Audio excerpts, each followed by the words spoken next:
What is up guys, Deadset here. In this video we'll go over the Hydra Archon Wizard, your best option for progression in Season 10.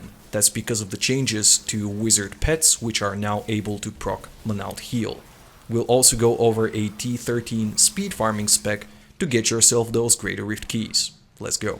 The strategy of this build revolves around the in and out of Archon dynamic, trying to conserve and increase power as much as you can outside of your alternate form and unleashing the built-up damage potential during the Archon uptime. Once you return to regular form, the Swami Wizard hat will ensure you keep the positive effects of your Archon stacks up to 20 seconds. This enables you to survive as you either wait out or reset your next Archon form. While you are in normal form, do your best to control the battlefield with carefully placed teleports or black holes depending on your build variation of choice, and place Hydras at a strategic distance away from the enemy to maximize your Stone of Vengeance benefits. You have another important task in regular form, stacking up your Taurasha bonus, which requires the use of 4 skills of different elements. Depending on your build variation of choice, the skills to trigger that bonus will vary, as we'll talk further on, but one thing remains constant. You will activate Archon after getting the Cold, Arcane and Lightning stacks, as its Combustion rune will count as the Fire stack and will complete the bonus. Your highest point of burst immediately follows, the short-term combined power of Taurasha's 4 stacks plus the overlapping stacks from your previous Archon form, so make sure you have built up a nice clump of enemies to melt them down. Its presence in the build is pretty self-explanatory, but Archon should be on your skill bar.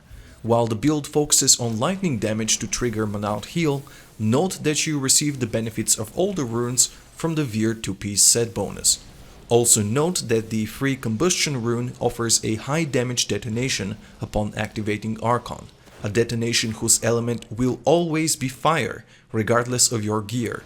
This will count as a fire skill for the purposes of triggering the Taurasha set damage bonuses, and needs to be activated only after getting the other 3 elemental buffs. Your elemental variety is gone as soon as you enter Archon.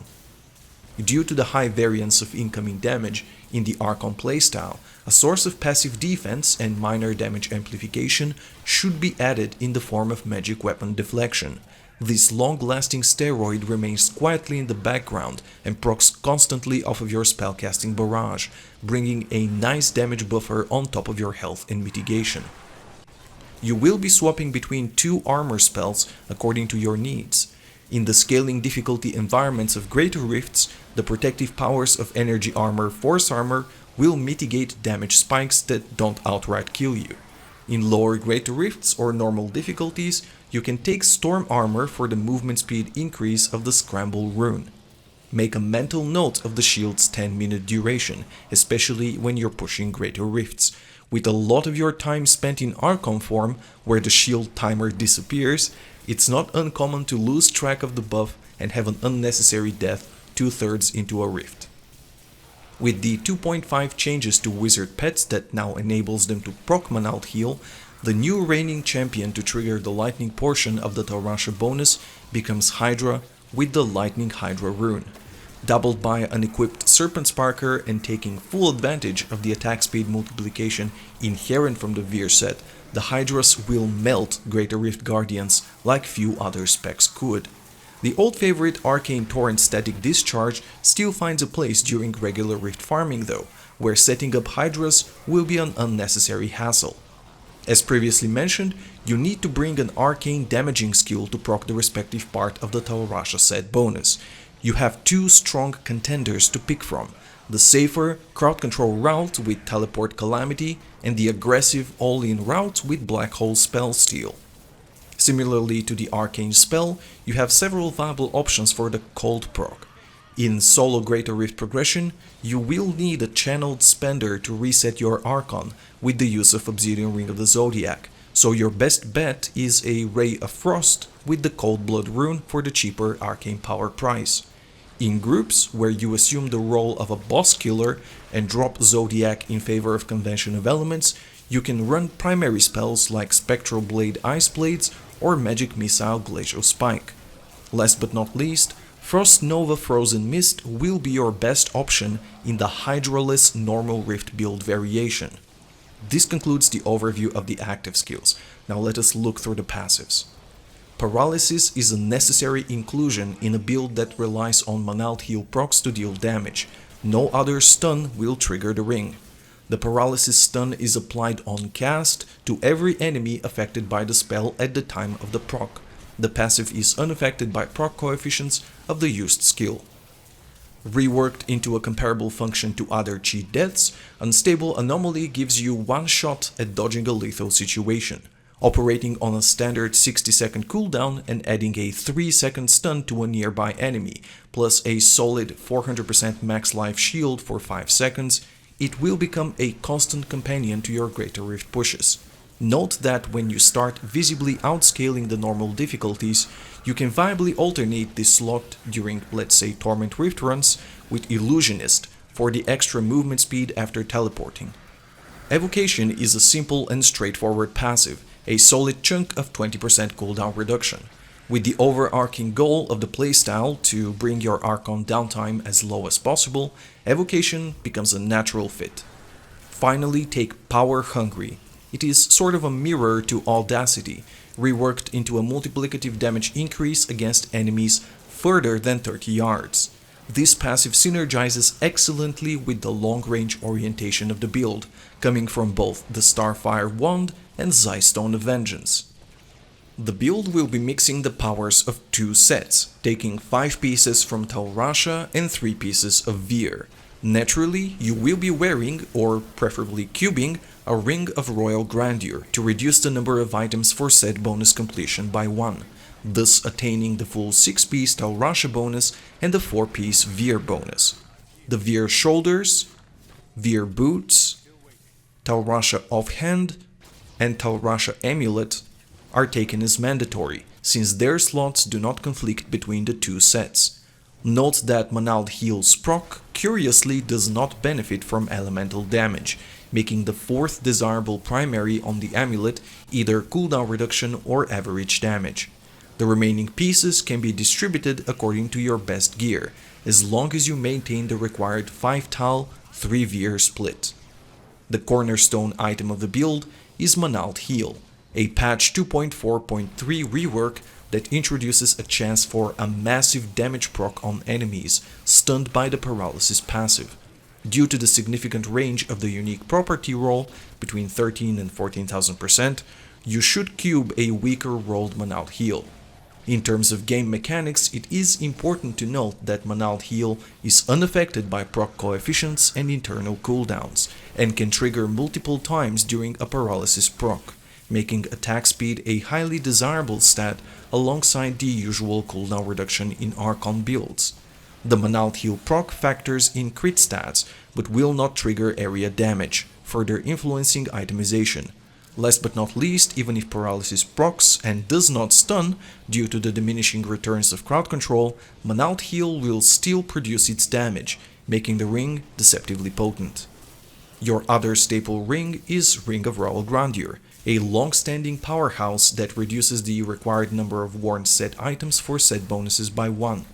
Due to the weaker natural rolls of the item, as it comes with attack speed and life per hit baked in, you will ideally be cubing this item over the other rings. Its fixed bonus, however, will likely force you to wear it until you perfect your gear. Your third staple ring varies between solo pushing Greater Rifts, pushing GRs in a group, or farming regular Rifts. Obsidian Ring of the Zodiac allows you to re-enter Archon form quicker than the other ring variations, making it the preferable choice for solo leaderboard attempts. Convention of Elements will provide you with the biggest damage increase, but can only be attempted with the safety and protection of support teammates in groups. In normal Rift runs, once you comfortably outgear the fixed difficulties, you can easily swap to an Avarice Band to fully optimize your speed and pickup radius convenience. Similarly to your jewelry, your bracer choice will follow the content you are attempting. During Greater Rift pushes, especially solo, your best option is found in Ashnagar's Blood Bracer to reinforce your protective shields, Though it should be noted that in groups you can alternate 2 lightning damage Lacuni Prowlers for the additional attack speed. During speed farming, no other item beats the utility of Nemesis Bracers for the slot. As previously noted, Manald Heal's proc does not scale with lightning damage on gear, but in order to dictate the damage type of your Archon spells and proc paralysis at all, you will need 1 roll of lightning damage on gear, and it is best left to the Bracer slot. Fazula's Improbable Chain Belt is tailored after Archon builds, with the best in slot roll giving you 50 automatic Archon stacks when entering Archon form. Aiding you in your most vulnerable moments, this belt gets your damage and toughness off the ground quicker, making it vital for the playstyle. It should be noted that this slot is interchangeable with Taurash's Brace if you possess a perfectly rolled 20-second unique property, Swami to equip. This is arguably a stronger endgame setup for groups, as the Wizard Hat's natural arcane power on crit stat allows you to take Arcane Torrent Static Discharge back into the build for extra Manald Heal procs. You have some wiggle room in your weapon of choice as well. Starfire was reworked in patch 2.4.2 to increase your lightning damage according to your distance from the enemy, forcing a mid to far range playstyle that is atypical for other Archon builds. The power of this weapon works with Manald Heal's proc, necessitating its inclusion either as the worn weapon or in the cube.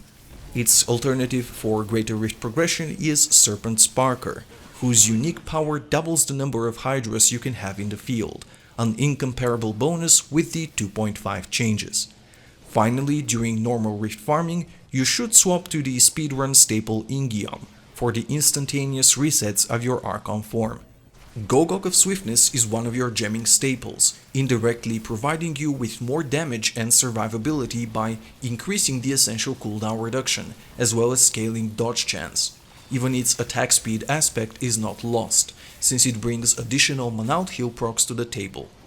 Zai's Stone of Vengeance is a separate damage multiplier, whose range-dependent amplification can be easily maxed out by the long reach of the Archon Beam. The level 25 property will add some minor control and safety to the build, as well as another proc for Bane of the Trapped. Keep in mind that the Hydra's distance from the enemy is calculated separately from yours for the purposes of the gem, so strive to place them at a strategic distance during a fight. As a final note, the stun of the gem is different from paralysis and will not trigger Manald Heal on its own. Your final jewelry socket will, once again, vary according to content. In solo Greater Rift pushes, Bane of the Trapped is the best third source of damage multiplication you can socket. In groups, where you'll be the boss killer, you need to take Bane of the Stricken for the related bonuses. In regular rifts, where speed trumps all other factors, consider taking Boon of the Hoarder for the convenience combo with Avarice Band. In the cube weapon slot, you can either place Starfire or Serpent Sparker, according to your better rolled item. The default recommendation is Starfire though, since it has a variable unique property compared to the guaranteed power of the other wand. The Swami is an essential addition to the cube for the armor slot, as the power of this wizard hat allows you to maintain the Archon stack benefits for 20 seconds in your normal form. That window of opportunity allows you to survive and safely reset your damage form. As previously stated, this slot is interchangeable with Fazula's Improbable Chain if you possess a perfectly rolled Swami. Finally, your jewelry cube slot needs to be taken up by your weakest rolled ring between Manald Heal, Ring of Royal Grandeur, and Obsidian Ring of the Zodiac, or Avarice Band in normal rifts. In the Paragon points, max out movement speed to the 25% cap and spend the rest on intelligence in the core section. Focus on cooldown reduction, followed by crit stats and attack speed in offense. Armor, followed by life percentage and or resistance in defense, and life per hit, followed by resource cost reduction in utility. And this is it for the Archon Hydra Wizard for Greater Rift solo, groups, and T13 speedruns. Give it a thumbs up if you enjoyed the guide, subscribe to the channel if you enjoy my content, talk to me on Twitch and the social media linked below, and I'll see you guys next time.